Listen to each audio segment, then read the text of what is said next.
एक जानिब गवर्नमेंट ये कह रही है कि किफायतशारी से जो है वो तमाम तर चीजें की जाए, स्कूल बंद कर दिए गए हैं, मार्केट्स को 10 बजे बंद करने के हवाले से कहा जा रहा है और दीगर बहुत सी ऐसी चीजें हैं कि जिसमें शायद पेट्रोल कंज्यूम ना भी होता हो, लेकिन गवर्नमेंट जो है वो उनको इस वजह से कम कर रही है कि किफायतशारी से हमने काम लेना है। लेकिन ऐसे में सोशल मीडिया पे एक वीडियो वायरल होती है, फैसलाबाद का कैनाल रोड है जहां पर पीरा फोर्स एक डाले में मौजूद है पीरा के, और इसमें इसके 4 से 5 एहलकारान मौजूद है और बड़ी इंजॉय से ये कैनाल एक्सप्रेस पर इंजॉय करते हुए जा रहे हैं। आप जरा इस चीज से अंदाजा लगाएं कि रात के इस पहर जब ये वीडियो बन रही है तो तकरीबन रात से 11 से 12 बजे का ये टाइम है और इस वक्त मामूल के मुताबिक अगर देखा जाए तो पीरा फोर्स ऑन ड्यूटी नहीं होती। अलबत्ता ये कौन सी किफायतशारी है जिसमें सिर्फ आम आवाम हिस्सा लेगी, जिसमें स्कूल जाने वाले बच्चे हिस्सा लेंगे, जिसमें कॉलेज जाने वाले स्टूडेंट्स जो है वो हिस्सा लेंगे। हिस्सा अगर नहीं लेंगे तो हमारे सियासतदान नहीं लेंगे, इसमें हमारे वुज़रा हिस्सा नहीं लेंगे, हमारी पंजाब पुलिस इसमें हिस्सा नहीं लेगी और अब पीरा फोर्स भी इसमें हिस्सा कतई तौर पर लेती हुई दिखाई नहीं दे रहे।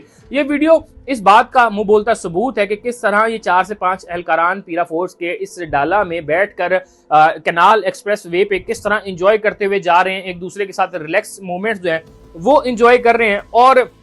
तमाम तर उन चीजों के मुंह पर थप्पड़ मार रही है जो कि पंजाब गवर्नमेंट इस वक्त करते हुए दिखाई दे रही है। पंजाब गवर्नमेंट कर क्या रही है? पंजाब गवर्नमेंट इस वक्त स्कूल्स को बंद कर रही है सिर्फ इस वजह से कि पेट्रोल की प्राइसेस इस वक्त